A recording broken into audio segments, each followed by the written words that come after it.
Hello, everyone. This is Whittle's Pod, real conversations with founders, operators, and investors building in D2C, e commerce, and AI. No fluff, just the stuff that actually works, and really casual conversations with no prerequisites or questions shared to any of the guests. If you're building something and this one's for you, let's get into it. Hello, everyone. Welcome to Whittle's Pod. Another day, another founder. Today we have Monica with us, founder of FlipWork. Let us hear a story of building FlipWork, and her journey is exciting. Let us hear a story because I think she has completely pivoted of being a founder from leaving the biggies. Take me through your journey, Monica, and why did you start, when, and what made you to get out of those biggies? Sure. So just by, way of introduction, like you said, my name is Monica Marquez and co-founder and chief product officer at FlipWork. And what we've built is what we like to say, the platform for agentic reinvention. And what we mean by that is that, we all hear in the headlines, everything, AI, agentic this, AI tools that. But what we started realizing is that, yes, companies were all investing in this AI, and AI is this amazing tool that is transforming the workplace faster than we know how to adopt ourselves. But what was missing is this idea of the human reinvention part, because I don't think what a lot of people were realizing is that this isn't just like some calculator or Excel, tool that you're teaching people how to use. It's really getting people to flip the script on the way they do work and reinvent the way that they do work. And so, as you know, over the course of my 25 years in corporate America, I really focused all the time on the human potential in individuals. How do you make sure that you're creating an environment where people can thrive, people can continue to navigate the corporate culture and navigate their career and keep moving up? And that requires, change and growth and evolution and innovation. But what we realized is that in this world of AI, innovation is moving at a speed faster than our human brains are wired to change. And so we really wanted to help people learn to shift with this change. But what people were forgetting is that this requires more than just, hey, let me learn how to use AI tools. It's more of an identity shift, right?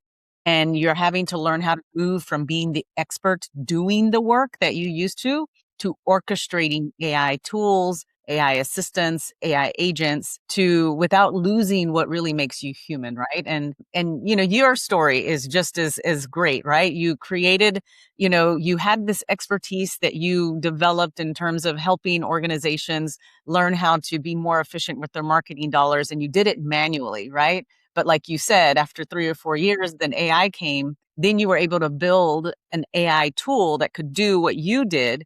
But now you bring in your expertise of, being able to focus on the higher value work while, being able to get it done faster. And so that's what we're trying to get people to do is how do you reinvent the way you do work and not feel threatened by the AI, like AI is going to replace me, but more about AI going to augment and really amplify the impact I can have and in the work that we can do. And so, over the course of my 25 years, it's always been helping people.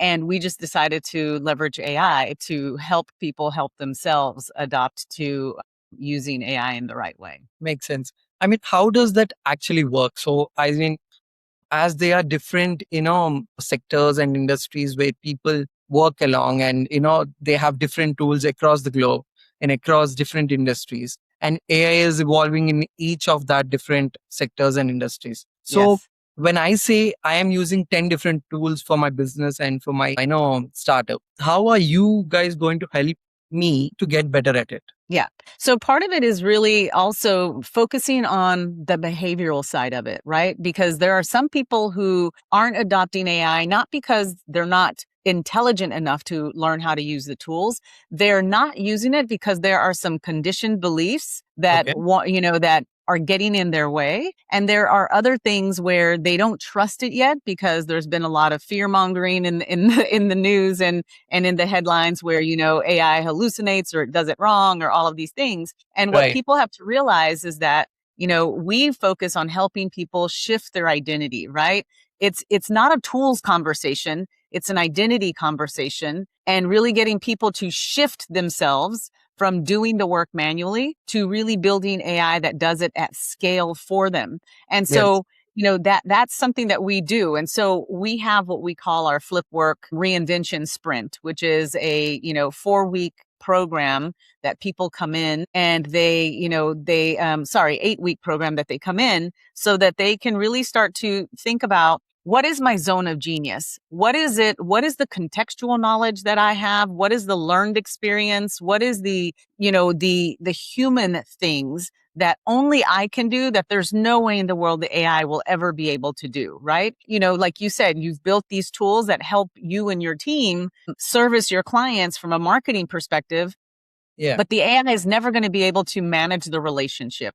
The AI is never going to be able to truly understand what the people need and be able to interpret that and put it into the tool so that the tools are getting the outputs that you're looking for. So Exactly. what we're really trying to get people to understand is that, how do you create this timeline where people can actually multiply their impact through AI and not just use the tools, but really start to capture those human, that contextual map of who are they, what is their taste, what is that, frame of reference that they have that no AI tool is ever going to have. How do you take the artificial intelligence and the output from our artificial intelligence and layer your authentic intelligence on top of it to make it a unique output that no AI and you aren't going to be able to get the same output as me when I start putting in my kind of contextual creativity and knowledge and learned experience into the tool that, you and I have very different lived experiences, very different knowledge, and very different tastes and perceptions, right? So how do you really start to use that to differentiate yourself from the generic output that everybody has access to something that belongs to you and is authentic? Right. And so that's what we really try to help people do, is when they can pull in their contextual knowledge, their creativity, all of this learned experience that you've gained over, a decade, 2 decades, 3 decades.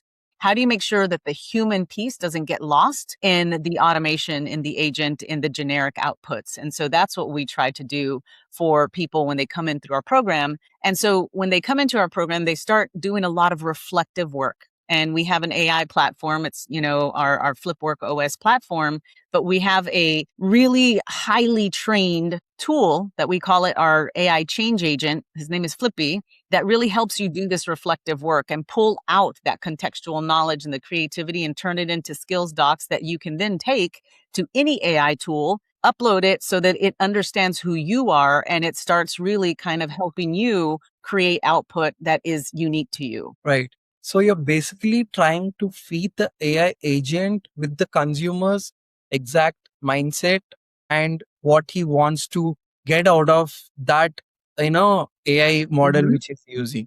Right? Right. Right. Really helping them break down and almost deconstruct the way they do work and say, what are the things that you do that Mm. AI can help you do? And really kind of open the capacity or release the capacity for you to do that higher value work, and Right. really getting you to understand, what is your zone of genius? What is the zone of genius that you bring, that you reserve to say, okay, I'm going to have the AI do 80% of what really was draining to me. I had to spend all my time doing all these things, but AI can do it for me. And now, instead of getting, to only spend, to make math easy, say like it took you 10 hours to do a particular project, say a particular analysis report that would take you 10 hours to do. 8 of those hours usually was research and doing all this manual work, pulling all these things, pulling data from all of these sources. And you only got to spend 2 hours on making it unique and your own. And you were like, oh, if I just had a little bit more time, I could do this, this, and this for my client, but I only have time to do this. Now you can give all of that stuff to the AI. And now it's like, okay, I got all the stuff I needed in 2 hours. Now I have 8 hours to make it uniquely amazing for my client by using my contextual knowledge and my zone of genius. That's the idea, is getting people to learn how to flip the script on that stuff of like, what is the high value work that you're now going to have more capacity to do. Makes sense. Monica, I want to ask you a real time experience as a consumer from AI. How authentic can I feel when I'm using an AI answer for any of my workflow or like real life experiences? Let's say I'm asking AI, hey, can I use this medicine for this disease? How authentic do you really feel AI's answer to that? And what do you say to someone who is asking you as an expert that can I believe AI, or like an expert who Can I is like, believe AI? Yeah, then that's an excellent question, and that's where those are some of the things that the power moves that we have to teach people is that exactly, you don't want to take the AI output as face value. You don't want to just take it and say, oh, you know, Abhishek asked, can I take this medicine? And AI said, yes, it's safe for you to take medicine. Okay, you need to stop and say, okay, help me understand what was the logic behind this? What did you base this answer on? And it's just like, okay, why do you say it's safe? And it's like, well, typically, then you start to understand of like, where's the foundation of the research, or where's the foundation of the logic that it pulled? Well, it may have said, yes, it's safe for you to take, but it was basing it on a study that was done on 100, 200, on 100 men who weighed 200 pounds who, were healthy, opposed to saying, okay, but I need to give you all of this contextual knowledge that I have, that I am right, a female, I weigh 125 pounds, I am Latina, my family is prone to this and this and that. Here are some these are some things that I'm allergic to. All of these outputs, you have to start to realize that these outputs are based on historical data. If the historical data is in any way biased or any way skewed in one direction, you're going to get a biased answer or a skewed answer. So you're always needing to ask your AI, where did you get this answer from? What are the resources? What are the sources? All of these things. So then you can then push back and say, okay, you said it's safe, but based on what? Okay, I am not a Caucasian male who weighs 200 pounds. I am a female who weighs this. Now, is this medicine safe? And it may say, actually, no, it's not at this dosage. You would need to take it, you would need to titrate it a certain way. So you have to make sure, like you said, is that, that's what I mean by overlaying this authentic intelligence of like, what is authentic to you that you need to tell it. And what I like to tell people is, I remember in grade school when we would learn mathematics, right? And you were learning how to, and I'm dating myself, but when you were learning long division or division, you used to yeah, have to show all of the steps on how you got to the answer. right, And so then calculators came and teachers were like, you can use a calculator, but you can't just give me the answer. You have to show me how you got to the answer. So just use a calculator to check to make sure you have the right answer. Same right. thing is you ask the AI, give me the long division, give me the long answer of how you got to where you got so I can agree or disagree whether this is right and then push you to get the right answer. I think you have put it in the perfect way of, getting that perfect answer. But I wanted to ask, is FlipWork going to solve personal problem solutions? Because that's what you do in the workflow side, as you have already mentioned. But if you can, are you trying to solve this side of problem as well? No, what we're trying to do is help people solve for themselves. It's almost kind of like, you can give a person the fish or you can teach them how to fish. And so what we're trying to do is getting people to understand is like, only you know the unique way that you do work, right? There might be a traditional way that you do it because it's the way that you've been taught, or there is a required way to do it because of compliance reasons and things like that. And so how do you start to break this down and really kind of help the AI understand, here's how I do this workflow. First, I do X, then I do Y, then I do Z. And AI can come in, especially in our tool Flippy. Flippy can say, okay, well, X can be done by, let me recommend some of these tools. X can, there are certain tools maybe for marketing.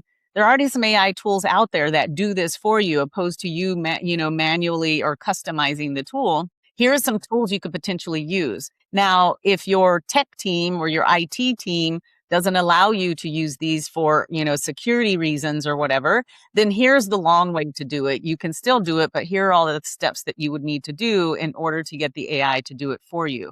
So what we try to do is get the person to, really kind of start having conversations with the AI is like, how do you do it? Let's Mhm. analyze how you do it. And then let's tell you where you can introduce AI and delegate to AI, and then where you keep the human in the loop. Understood. But I think on a broader consumer side, I think you can apply this to like a personal problem solution thing as well. Absolutely.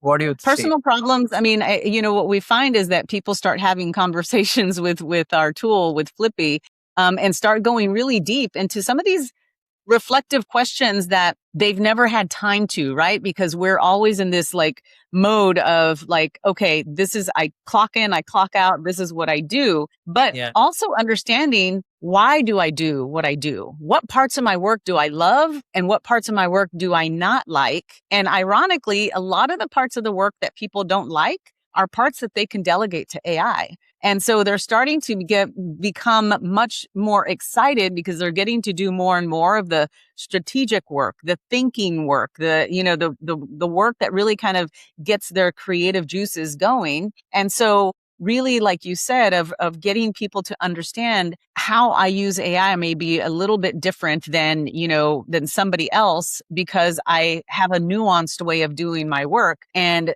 AI is going to help me do, certain things.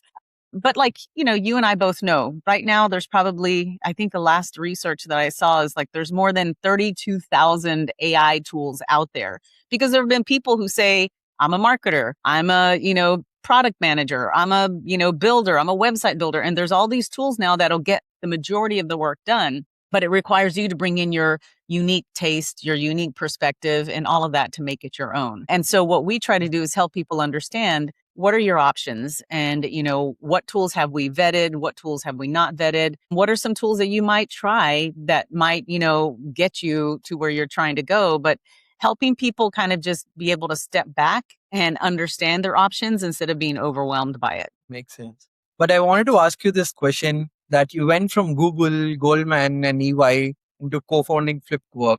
What was the moment you decided to leave maybe the safe path?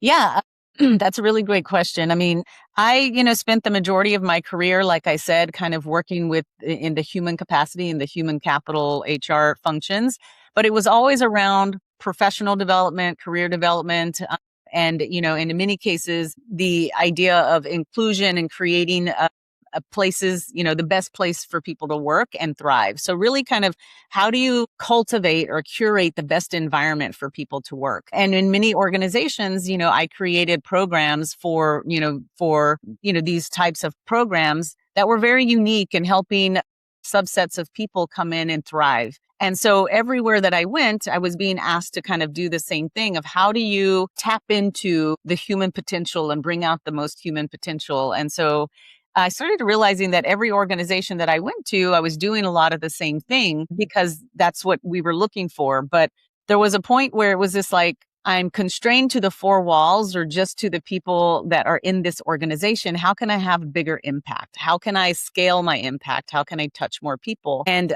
my wife, Nikki, was a serial entrepreneur. And she was like, the only way you're going to be able to scale impact is to become an entrepreneur yourself, build what you're building that all of these companies want, that you can then, share it with all of the companies opposed to just one company. So it was a scary time, a scary moment of, like you said, do I leave the safety of a really wonderful, salaried, secure position and corner office kind of thing and go off on my own? I was lucky that I had someone like Nikki, who was a serial entrepreneur who had received all kinds of awards for being, top entrepreneurs here in the US. And I just basically took the leap. Now, I will tell you, I would say the first 6 months, there were probably every other morning I would wake up of like, oh my God, what did I do? Like, it's really hard. There's an identity shift that you have to make of, who am I? Who's Monica without Google behind my name? Who's Monica without Goldman Sachs behind my name? Who's Monica without this big company name and fancy title? Who am I? Like, and how do I be just as confident of saying my name is Monica? Company name. Exactly. Without the company name, like, I don't have the credentials or the credibility. How do I build my own credibility? And so it takes time to do that, to find yourself and to be comfortable in who you are. And I think that most people now are having that same identity crisis of, well, if the AI can do my job, then what is my worth, right? Who am I if AI can do my job? And so that's where we're having to help people rewire their brains of that. It's no longer this, I call it pre-AI equation. Yeah. We've been taught for decades that effort equals success. So hard work, first one in, last one out, you're burning the midnight oil, the elbow grease, the blood, sweat, and tears. I put in 10 hours of work today. pat yourself on the back, you get rewarded with a paycheck, your manager says you're an awesome high performer. Now AI can do your job. The 10-hour task can get it done in 30, 40 minutes. You start to question yourself of like, wait a minute, if effort equals success, using AI felt effortless. So no, I'm not going to get rewarded. We have to shift that now that it's impact equals success. Well, if AI can help me get things done in 30 or 40 minutes, what used to take me 10 hours. Well, instead of saying, oh my gosh, what's my worth? You can say, oh my gosh, I can actually get 10 reports done now opposed to the one report, right? So my Exactly. impact has substantially increased. And, Yeah. but there's the caveat too, is like, then you can get burned out because you're trying to do so much more and really starting to think about how do I just make sure that the impact also equals high quality work? So impact equals success. Yeah. I mean, I'll take a real time example in the world. When Lewis Hamilton gets the best engine and the Uh-huh. best car, he gets things better. When he gets the Mhm. bad car with the bad engine, even he is best at its work, he cannot do it. It's the Right. same way. When you get enough resources around you and engines like AI engines around you, you can be as quick as possible as Lewis Hamilton in your particular race or in your Yes. particular industry. Yeah. I think that's a brilliant example because I think what people also don't realize is that just like you have your own zone of genius, you have this amazing expertise in the marketing space. I personally have expertise in more kind of human behavioral kind of change, workforce transformation, reinvention. But the AI tools that you use are kind of made for like what you need to do. And so people don't realize that even the AI have their own zone of genius. Like, ChatGPT is a really great generalist. You Yeah, can use it for a lot of things, but Claude is really good for communication and the reasoning around teaching and things like that. Perplexity is really good for research and data and resources. And so it's not one size fits all. So you have to learn a little bit about each one of these tools, each one of these AI assistants per se is like your digital team. And it would be like, well, I'm not going to go to you Abhishek, to say, hey, I need you, like, can you do, help me with some workforce transformation stuff? You're going to say, no, my expertise is marketing. So I would come to you with marketing problems or marketing tasks. Same thing with the AI tools. You go to certain AI tools for different tasks. And that's what people have to understand. Like you said, if you have a bad engine and you're trying to use this engine to win this kind of race or to make this car go, it's not going to work if you're trying to take an engine from a lawnmower and put it into a BMW. Doesn't work correct. that way. Right. So AI is the same way. As a person, even you have the potential, you can't do it without the right engine. Yes. That's what I meant to say. See, Yeah. Lewis Yeah. Hamilton is the best driver, but even though he doesn't have the best engine with him, he can't make it. He can't So, make it. Exactly. So you have to pick the right engine. right. But when you said about perplexity, Arvind Srinivas was one of my very close mutuals, and I'm very happy for him with what he's doing right now. And I want to give him a shout out with what he's doing. Yeah. So, Awesome. Monica, a next question to you is that being in the boardrooms of many leaders of all these big companies, what is that mistakes these leaders repeat, maybe founders repeat, in your point of view? What is that they usually repeat? So I think what we're seeing, and we're probably starting to see the remnants of it now, is that everybody kind of jumped on the AI bandwagon, and companies started investing and putting lots of budgets into getting licenses and tools and all of these things for their people. And it was kind of like, okay, we gave them access, we gave them the tools, and in some cases, training of here's how you use the AI tools. But that mistake that they made was helping the people understand how to use these tools from a kind of behavioral perspective of giving them permission Mm, to make mistakes, right? It's trial and error. So if we tell you, hey, you have to reinvent the way you do your work, you developed a really unique framework and protocol of how you help companies maximize their marketing budgets. You were finding all kinds of inefficiencies, but you did it manually. right. And then when you decided to build your AI tool to help them do that, you and I both know that it took lots of iterations of like, oh, it did it wrong. Let's course correct. It did it wrong. And so what what we're finding is that there's a lot of middle managers or senior leaders or team leaders that haven't really taken the AI because they don't have permission to fail, because they still have to do their day job. It's almost kind of like they're having to, drive the car while they're trying to change the tires on the car. And so you have to give them a little bit of space to slow down. So instead of going 100 miles an hour, okay, why don't you slow down to 50 miles per hour so that you can learn to introduce some of the AI tools? And if you get it wrong, that's fine. How do you course correct? How do you fine tune the AI to get the output that you're looking for? And so what we see a lot of leaders doing is not allowing for the psychological safety of, you can make mistakes. You're going to make mistakes. You have to treat the AI tool like an intern who came in and you told them how to do the work and they gave you the output and you're like, not quite right. Do this, do that. And so it's just like that. You have to train it like an artificial intern, right? For a while until it gets it right for you. Right, right. Monica, I wanted to understand, since as you said, we are in the pre-AI era, Mm-hmm.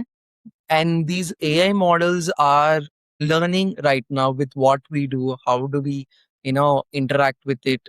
Let's say I'm using Claude or ChatGPT for whatever doubt I have. Like, I usually Mm-hmm. converse with them. So now, when it gets better, when it gets intelligent and know about me better, about you better, can Mm-hmm. it personally, try to, get that position of commanding on our decisions? Like, say, Monica, you're doing wrong. You have to do this. Mm-hmm. Can that, happen with AI getting better? I mean, you hear a lot of the experts and a lot of people say we are going to hit singularity where, it is getting smart enough to, really almost think for you or think ahead of you. But I do think that there are some unique human qualities that are not going to get, replaced. And so they're going to be nuanced. It's going to be small nuances where, it's going to be kind of what I say is this really intelligent advisor or someone that you are constantly, having conversations with, and it's challenging you to think outside of the box. Because no matter what, as humans, we're always going to have a limited frame of reference. We're always going to have, this level of unconscious bias that we sometimes have never thought about the answer in this way. So I do think that AI is going to help people think more holistically and, and really kind of open, the frame of reference a little bit more of like, I never thought about it that way because I learned from experts at this university and they had a certain way of doing it.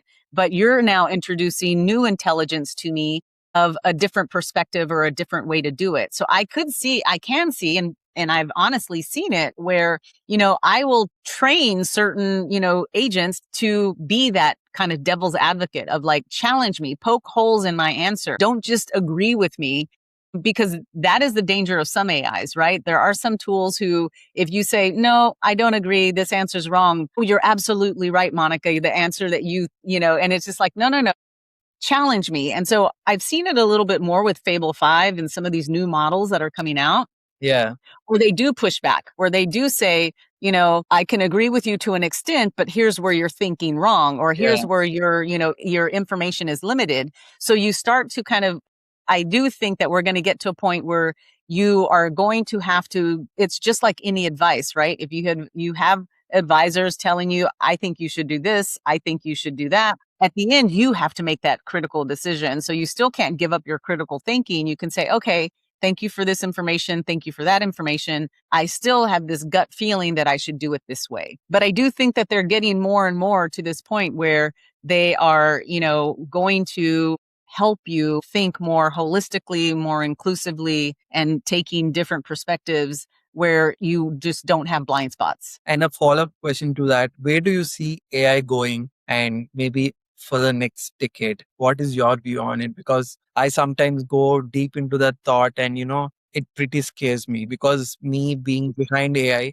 and I know everything. I mean, I know pretty much how it works, and it Yes. is very influential. Because I'll tell you a case scenario that what I know a person who is building a psychological AI doctor where he Yes. talks to you and the consumer talks to him, and it is Mhm. basically helping you to get your psychology better, and this consumer is trying to get better. How, Right. it when you see that a person is humanating, he's not a real person, and he's trying Yeah. to talk to you, make you and making you feel good. It is a next level horrifying thing that anybody could Well, rely on. yes. Yeah. So all these things happening around, where do you think AI is taking us for the next decade? I mean, we can do the scary kind of like doomsday scenario. I think with any kind of advancement, innovation, we have to go in with eyes wide open of understanding, what are the pros and what are the cons, right? And making sure that people are truly aware of, it's almost kind of like the warning labels, right? That you see on like, alcoholic beverages or, cigarettes and stuff. It's just like, okay, here's the Surgeon General warning is that, you don't want this to replace contact with a human being just because you have this like bot that talks to you. But When you people don't are want to. having an AI girlfriend and an AI boyfriend. Yes, the AI girlfriends and all of those types of things. I mean, it's inevitable. It's going to happen. Like if even before the AI girlfriends, there were people who just like only have pets. They only deal with animals. They don't want to deal with other humans, right? So we're going to have that because it's human nature. It's human nature and whatnot. But I do see AI becoming something that is really powerful in helping us advance faster and solve problems for some of these kind of issues and diseases and cures that we've been spending centuries trying to solve. But at the Yeah. same time, I mean, you're going to have these edge cases where it's scary and it can be dangerous. And so I do think that there has to be transparency of like what could go wrong and really being a little bit more diligent in giving people, the educated consumer of letting them know what can happen. Because yes, I think it's inevitable. We are going to hit singularity where it's just like, it's going to be really hard to tell the difference between an AI agent and a human outside of physical presence, right? Outside of seeing and being able to touch the human. Yeah. It's going to be really, really hard. But at the same time, I think in the workplace, we've seen versions of it, right? I mean, if you think about prehistoric, I don't know, you can say prehistoric days where if we were building something, it was just, the chisel and all of these things. And then you started getting the industrial age where machines and cranes started coming and people thought, oh, the cranes are going to take over. Well, no, now you need the crane operator. Now you need a different type of engineer. So different roles are going to be Well, created because yeah. of the AI. But it doesn't mean that just because it's doing your job that you're going to be the person now managing the AI tool. You have to evolve to that point to understand where's the human in the loop? How is that role different? What is the task and what is different? And making sure that you yourself are innovating and advancing to do these new roles. And so, like I tell people, AI isn't going to replace you, but someone who leverages the AI to do the job that you used to do is going to replace you if you don't learn how to do it or you don't reinvent how you're supposed to do it. That is the So that's perfect the way to that's put the it. difference. Yeah. That is the Yeah. perfect way to put it out, I think, to Yes. whoever thinks AI is going to take away their jobs. Yes. It's Yeah. it's be the person who kind of leads the change. This is how we reinvent the way that, I do my work. And this is how we use AI to do it and evolve and kind of keep going. And just getting now understanding that the new superpower is your adaptability to constantly change and innovate with the tools, right? I mean, it used to be that, a new technology would come every couple of years and you would like, oh, I'm having to learn a new version of Excel or a new version of something. But now it's every 6 weeks, right? It's just like, it's like, okay, you had Yeah. Sonnet 4.6. Now you have Sonnet 5. Now you have Fable 5. Now you have, so it's like, okay, how do I keep iterating and changing and getting comfortable with this idea of constantly changing? Right. And also, I have seen your newsletter, Uh huh. AAA. Tell me about that. Where does the name Yeah. come from? So yeah. So my newsletter, it's III, which is it's kind of like a tribute to my Latino roots. I think, you probably have heard, different Latinos or grandparents of like when someone is talking about something and it can get very Yeah. overwhelming. It's like, like, okay, like, and it was funny about 2 years ago when AI was coming out, I knew that it was going to have significant impact, especially on, people and the workplace. And so I went home for the holidays and I was talking to, my grandmother, who's always very interested in what I'm doing because I'm always doing something different. So I started talking about AI and artificial intelligence and bots and all kinds of things. And she's 95, and she was like, ay, ay, ay. And she was like, this AI is just overwhelming. And so I thought, you know what? Most people are overwhelmed by AI. Right. How do I try to simplify what AI is? And so every Sunday I put out my newsletter, and it's a little bit about what are the trends? How do you break it down? What are some myths? How do we debunk some myths around AI? And what are some micro actions you can take to start using AI and getting familiar with it? Nice. Sounds interesting. And Yes. a last question to close off, Monica. Sure. One thing, if you say that Google or Goldman has taught you, maybe let's say, than a startup, working in a startup, what is that one, thing that they taught you? Yeah, I mean, I think, both Goldman and Google were really amazing environments where, contrary to what most people believe, I mean, they had an utmost kind of gold standard, but always wanting to be ahead of the game. Like, how can you start to think of, like, don't get comfortable. As soon as you get comfortable, you're going to, get caught on your heels. So how can we constantly there was an urgency in this idea to like innovate. And so when I was at Goldman, I was, I basically created programs that had never existed before, like the returnship program and other things. And so it was environments that were always welcoming of new ideas and trying out new ways of doing things.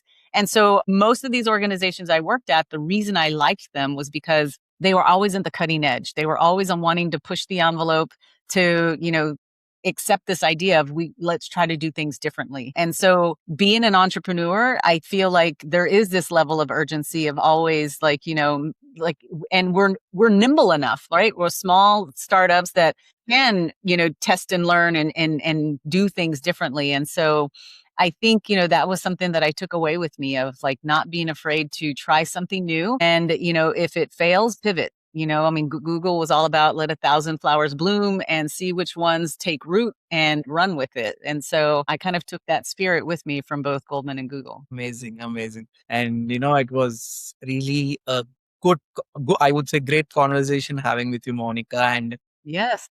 thanks for your time with us. And hope people who are watching it could get some value out of this conversation. And thank you for being on with this spot today with us. No, thank you so much for sharing your platform. I enjoyed my conversations and lots of really great questions. For sure. I'll see you soon. Let's do something later. When FlipWork is going well, and let's meet soon, and let's get let's do another chat very soon. Absolutely. Look forward to it. Yeah. Thank you, and I'll see you. Bye. Have a great Bye day. bye. Thank you. Hey, if this hits, drop a follow, share it with a founder who needs to hear it, and subscribe so you don't miss the next one. New episodes drop every week. See you in the next one.